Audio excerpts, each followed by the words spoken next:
আমাদের সুযোগ্য সন্তান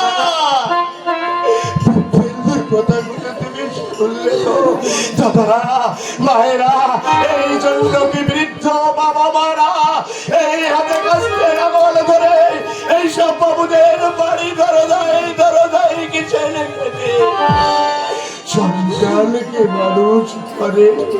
এই অসহায় বৃদ্ধ বয়সে আপনারা বলতে পারেন সন্তানের কাছে এতটুকু সুখ শান্তি আশা করা এটা কি স্বপ্ন? তোমার অসুস্থ শরীর, তুমি চুপ করো। আমি করতে পারছি না মমতা, বলতে পারো মমতা, কেমন করে চুপ করবো বলতে পারো মমতা?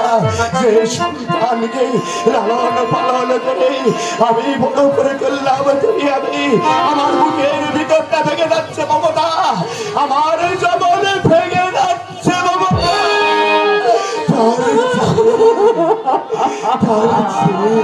তোমার তো কম পাচ্ছে না মমতা। মহামান্য বিচারকের কাছে আমি বিচার জানালাম, সংসার আদালতে আপনারা তো শুনলেন দাদারা মায়েরা, মহামান্য বিচারক রায় দিল কি যে দোষী তাকে গলা ঝুঁকিয়ে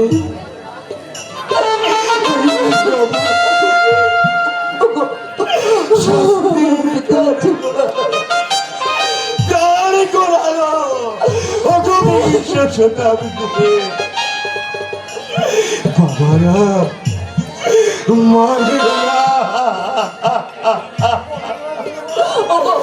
তুমি এইভাবে ভেঙে পড়লে, তুমি এইভাবে ভেঙে পড়লে আমি যে শেষ হয়ে যাব।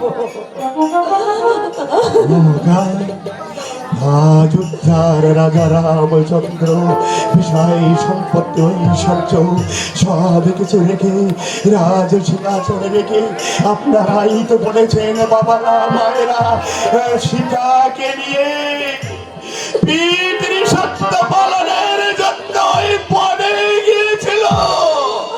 আর এই যুগের রামচন্দ্র সীতারাজ ধরে এই দশরথের মুখে আর কৌশল্যা তাদের চোখে হারি পায় না। সারাদিন তোমার কিছু খাওয়া পাইনি, চলো চলো না কিছু দুটো মুখে দেবে, চলো। বলতে পারবো মমতা আমি কেমন করে খাবো?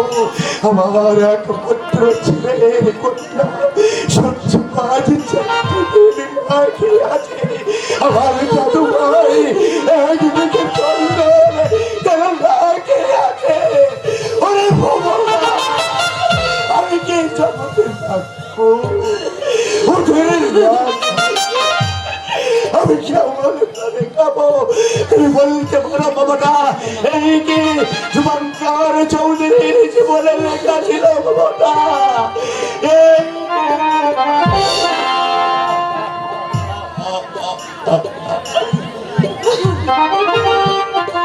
আমাদের সবচেয়ে কপাল ভেঙেছে, হতভাগী হয়ে চোখে দেখে শেষ হয়ে যাচ্ছে।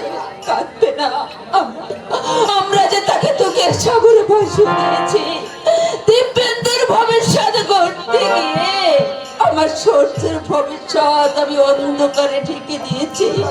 অথচ দিব্যেন্দু আজ আমাদের নানা উপযুক্ত সন্তানের কাছে বাবা মায়ের এটাই তো পাওনা, এটাই তো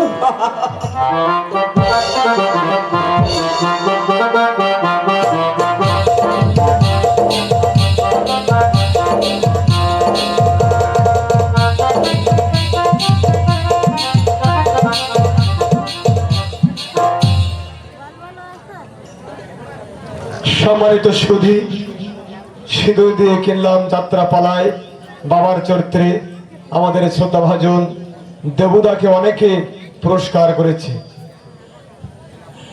বিশ্বজিৎ ধারী বাদুর গাছে 100 টাকা, হুগলা বুনিয়া স্বপন বৌদ্ধ 100 টাকা,